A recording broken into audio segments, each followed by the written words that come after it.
नमस्कार मित्र आणि मैत्रिणींनो, आपल्या सगळ्यांचं माझ्या चॅनलवर पुन्हा एकदा स्वागत आहे. ही जी कलश साडी आहे ती मी एका कस्टमरच्या ऑर्डर प्रमाणे बनवलेली आहे. ही कस्टमरला जानुबाई देवीच्या स्वरूपामध्ये कलशाला घालायची होती. ही साडी कशी बनवायची ते आपण इथे पाहणार आहोत. चला तर मग व्हिडिओला सुरुवात करूयात. इथं मी कापड जे आहे ते ऑलरेडी कट करून घेतलेलं आहे. त्याची उंची जी आहे ती मी 15 इंच ठेवलेली आहे. कापड जे आहे ते मी इथं 4 वेळा फोल्ड केलेलं आहे. त्याची एक बाजू जी आहे ती साधारण 16 इंच म्हणजे 60 ते 70 इंचाचं कापड लांबीला आपल्याला घ्यायचं आहे. आता सगळ्यात पहिल्यांदा आपल्याला या कापडाच्या ज्या दोन्ही साईड्स आहेत त्या साईड अशा प्रकारे फोल्ड करून घ्यायच्या आहेत.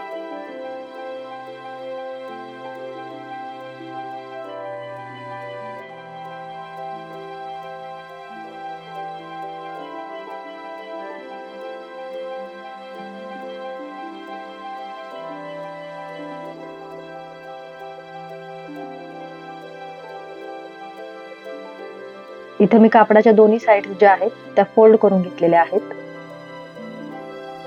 आता आपल्याला इथे मी दाखवत आहे त्या पद्धतीने प्लीट्स घ्यायच्या आहेत आणि ह्या ज्या प्लीट्स आहेत त्या आपल्याला एकदम जवळ जवळ घ्यायच्या आहेत.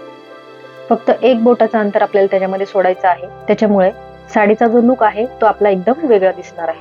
मी इथं दाखवतेय त्या पद्धतीने आपल्याला एकदम जवळ जवळ प्लीट्स घ्यायच्या आहेत आणि प्लीट्स घेतल्यानंतर आपलं जे कापड आहे ते साधारण 10 ते 11 इंचाचं तयार झालं पाहिजे. एवढ्या प्लीट्स आपल्याला इथे घ्यायच्या आहेत.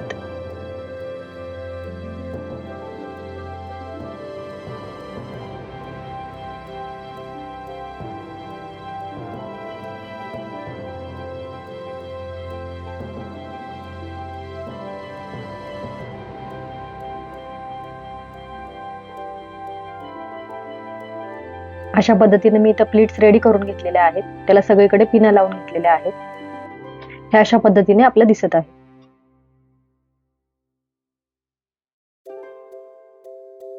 बरोबर 10 ते 11 इंचाचा हा भाग आपला तयार हवा होता आणि इथं मी 10 ते 11 इंचामध्ये हा भाग तयार करून घेतलेला आहे.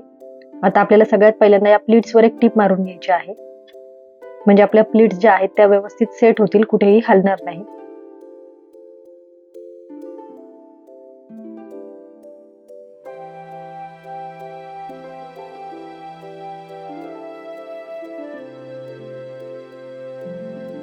आता मी ह्या सगळ्या पिन्स काढून घेत आहे.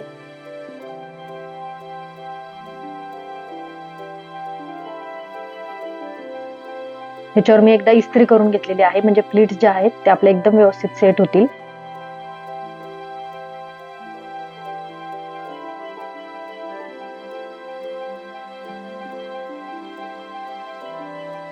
आता मी इथे ही 2 इंचाची पट्टी घेतलेली आहे. साडीच्या उलट भागावर आपल्याला ही पट्टी जी आहे ती जोडून घ्यायची आहे आणि मग फ्रंट भागाला आपल्याला ती कव्हर करून घ्यायची आहे.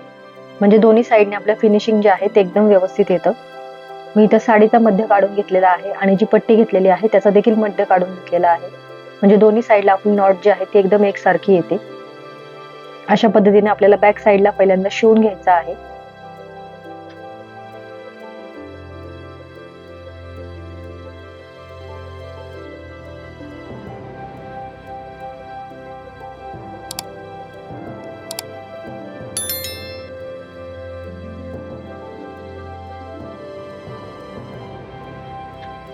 बॅक साईडला शिवल्यानंतर आता आपलं फिनिशिंग बघा एकदम व्यवस्थित दिसतं. कुठेही कापडाचे धागे दोरे दिसत नाहीत. आता हे अशा पद्धतीने फोल्ड करून आपल्याला फ्रंट भागावर इथे कव्हर करून घ्यायचं आहे. इथं सुरुवातीपासूनच मी ही नॉट जी आहे ती बनवून घेत आहे. अशा पद्धतीने आपल्याला हे स्टिच करून घ्यायचं आहे.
ही पूर्ण नॉट माझी शिवून झालेली आहे. तुम्ही फिनिशिंग बघू शकता इथं कसं दिसतंय. कुठेही आपल्याला कापड जे आहे ते दिसत नाही. व्यवस्थित फिनिशिंगने साडी तयार झालेली आहे. कुठेही कापडाचे धागे वगैरे दिसत नाहीत. कापड जे आहे ते एकदम व्यवस्थितरित्या कव्हर होऊन जातं. साईडला इथं आपल्याला लटकन करून घ्यायचे आहेत.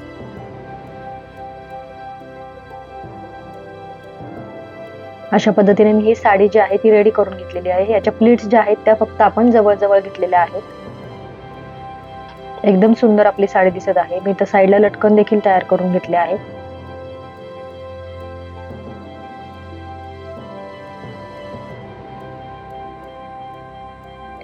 आता याची ओढणी जी आहे ती मी इथं रेडी करून घेतलेली आहे.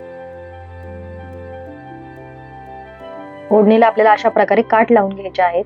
म्हणजे ज्या वेळेला आपण ही साडी कलशाला नेसवणार आहे त्यावेळेला आपल्याला बरोबर तो देवीचा लुक तिथे तयार करता येणार आहे. ही ओढणी जी आहे ती मी बरीच मोठी ठेवलेली आहे. ही ओढणी जी आहे ती मी इथं डबल फोल्ड केलेली आहे आणि ह्याची एक बाजू जी आहे त्याची लांबी जी आहे ती 31 एक साइड म्हणजे साधारण 60 ते 65 इंचाची मी ह्याची लांबी ठेवलेली आहे आणि उंचीला ती साधारण 23 इंच आपली रेडी झालेली आहे. म्हणजे 23 इंच बाय 65 इंचाची मी ही ओढणी ठेवलेली आहे. याला साईडला अशा प्रकारे काठ लावून घेतलेले आहे.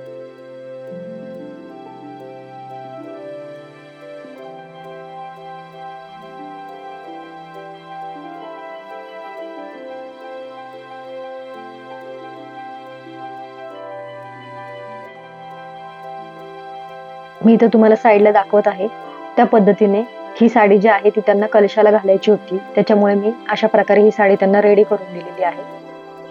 तुम्हाला ही साडी कशी वाटली ते मला कमेंटमध्ये नक्की कळवा. चॅनलवर नवीन असाल तर सबस्क्राईब करायला विसरू नका. चॅनलला जरूर सबस्क्राईब करा. व्हिडिओ पाहिल्याबद्दल तुमच्या सगळ्यांचे धन्यवाद. भेटूया पुढच्या व्हिडिओमध्ये.